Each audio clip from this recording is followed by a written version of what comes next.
Կանադան ցնցված է նորահաբեկչությունից։ Թամբլեր Ռիչ քաղաքի միջնակարգ դպրոցներից մեկում ոստիկանները 6 դի են գտել։ Մեկ մարդ մահացել է հիվանդանոց տանելու ճանապարհին։ Եվս 2 մարդու մահացած են գտել բնակելի շենքում։ Կանադայի իշխանությունները ենթադրում են, որ դա էլ կապված է հարձակման հետ։ Սա կործանարար եւ աներևակայելի ողբերգություն է։ Մենք չենք կարող պատկերացնել, թե ինչի միջով է անցնում համայնքը։ Բայց գիտեմ, որ այս գիշերը բոլորիս ստիպում է մեր երեխաներին մի փոքր ավելի ամուր գրկել։ Հրաձիքի մարմինը գտել են այդ նույն դպրոցում։ Հավանաբար, ինչպես հականատեսներն են ներկայացնում, շագանակագույն մազերով Շորիկով կինը իր միսիան կատարելուց հետո ինքնասպան է եղել։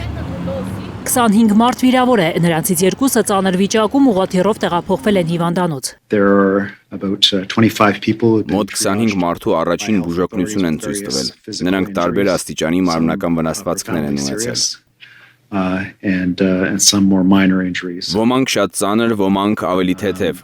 Այս պահին տեղեկությունը շատ սահմանափակ է, քանի որ ոստիկանությունն իրականացնում է իր աշխատանքը։ Նրանք պարզում են ինչ է տեղի ունեցել։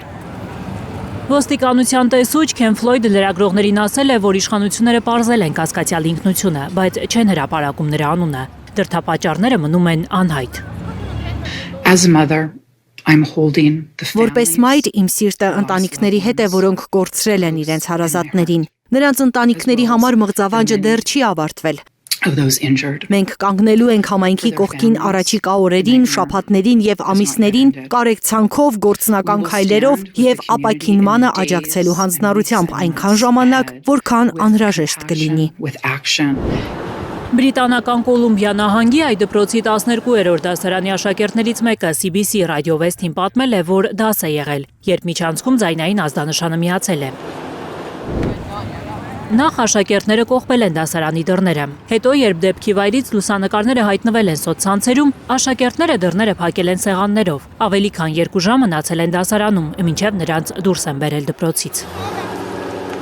Կանադայի դպրոցներում կրակոցներ հազվադեպ են լինում, ի տարբերություն հարևան նահանգների։